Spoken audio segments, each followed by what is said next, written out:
Assalamu alaikum, myself Hayatatik Sali, and this is episode 4 of Talk with Maya. The topic is exploring mindfulness, how to be present in every moment.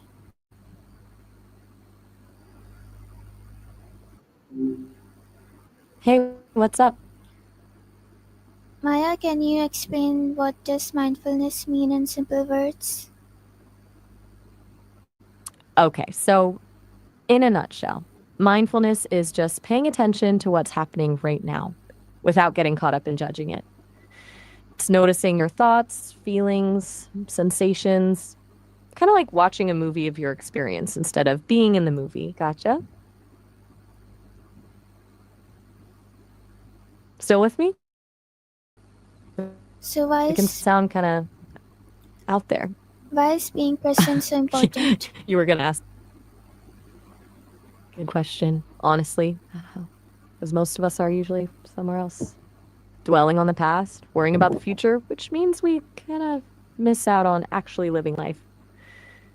Being present lets you appreciate things as they are, respond instead of react, and, well, just feel more grounded.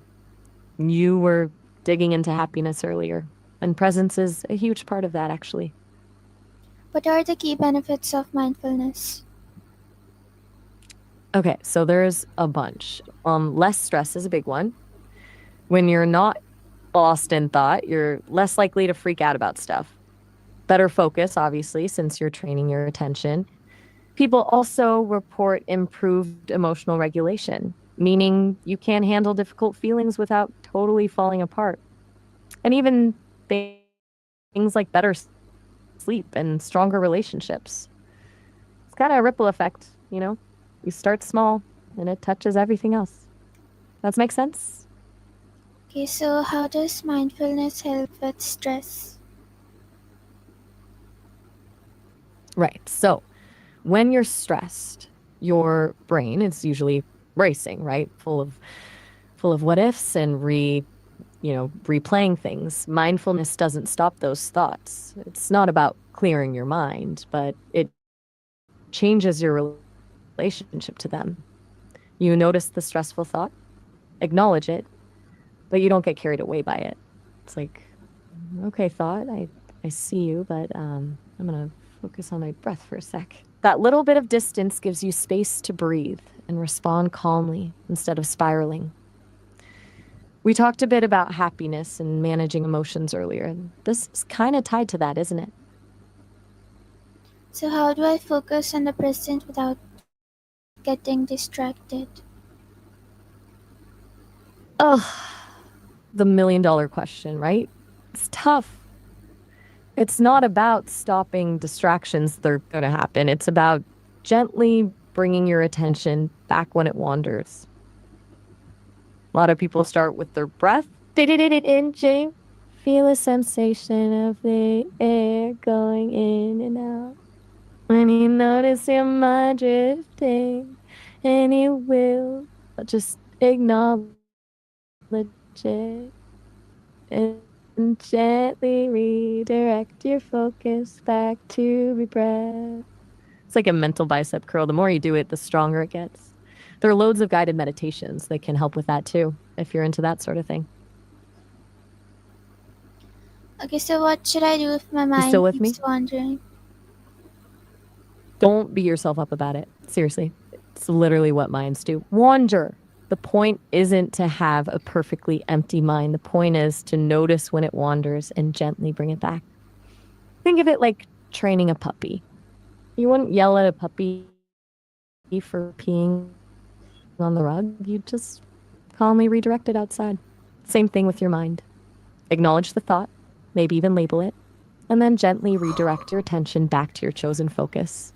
Your breath, a sound, a sensation. It's a process, not perfection. So how do I stay patient with the process? That's a smart question because it's definitely not quick. I think recognizing that it's a skill, like learning an instrument or a sport, helps. We wouldn't expect to be amazing at guitar after one lesson, right? Mindfulness is the same. It takes practice, and there will be days when it feels impossible. Also, try to be kind to yourself. Don't get frustrated when your mind wanders. Just acknowledge it and keep practicing. What's helped people I've talked to is setting realistic expectations and celebrating small wins. Like, okay, I managed to focus on my breath for 5 breaths in a row. That's a victory. Still So, following? how can mindfulness help me be a better listener? Okay, good one. Because usually when someone's talking, we're already formulating a response or thinking about something else entirely. Mindfulness helps you truly hear what the other person is saying without interrupting or judging. You're fully present with them, noticing their words, their body language, their emotions. It's like really seeing them. And when you're fully present, you're more likely to respond thoughtfully and empathetically instead of just reacting. We talked about emotional intelligence before. It all kind of ties together, doesn't it? Okay, so how can I make mindfulness a daily habit?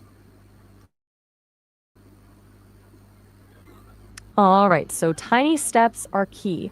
Don't try to overhaul your life overnight. Start with like 5 minutes a day. Maybe set a reminder on your phone or tie it to something you already do, like your morning coffee. You could just sit quietly and focus on the taste and smell of the coffee, savoring it, or do a body scan before you get out of bed. Just notice how your body feels without trying to change anything. Also, there are apps that can help guide you if you're into that sort of thing. The point is, make it simple, make it accessible, and be consistent. Remember, you were exploring time management techniques last week. You could even schedule mindfulness like any other appointment. So, what's a good 1 minute mindfulness Just practice? thinking, easy. Close your eyes if you're comfortable. Take 3 deep breaths, really noticing the sensation of the air filling your lungs. Then just pay attention to the sounds around you. Don't try to identify them, just let them wash over you. Notice the different tones, the different distances, and if your mind wanders, gently bring your attention back to the sounds. That's it. 1 minute, super simple, and can be done anywhere. You could even do it right now if you want. So, how do I know if mindfulness is working for me? That's a good question. It's not always a big dramatic shift. Usually it's more subtle. You might notice you're less reactive, more patient, or able to handle stress a little bit better. You might feel more present and engaged in your daily life, or you might just feel calmer. It's also worth paying attention to how you feel during the practice. Does it feel soothing? Does it give you a little bit of space from your thoughts? Those are good signs. Now, honestly, even if you don't notice a huge difference, it's not necessarily failing. It's still good to carve out a little bit of time for yourself. It's kind of like exercise. Even if you don't see immediate results, it's still good for you. Okay, can you tell me what's the best time of day to practice mindfulness? Honestly, whenever works best for you. There's no magic time. Some people like to do it first thing in the morning before the day gets chaotic. Others prefer it during their lunch break to reset and recharge. Still others find it helpful to practice before bed, to wind down and calm their mind. The key is to find a time when you're less likely to be interrupted and when you can consistently make it a habit. You've been experimenting with finding what works for your schedule, with time management. It's kind of the same principle here, right? Okay, so can I practice mindfulness with my friends or family? Absolutely. It can be really nice to practice with others. You could do a guided meditation together, just sit in silence and focus on your breath. It can be a really bonding experience. Plus, it can help you stay motivated and accountable. There are even mindful walking exercises you could do together. It's not about turning every conversation into a mindfulness session, but just weaving it into your life a little bit. It could be a fun way to explore it together, honestly. Okay, so thank you so Just much. That thinking, is it for today. you've been really quiet. Well, you're very welcome. Have a good one.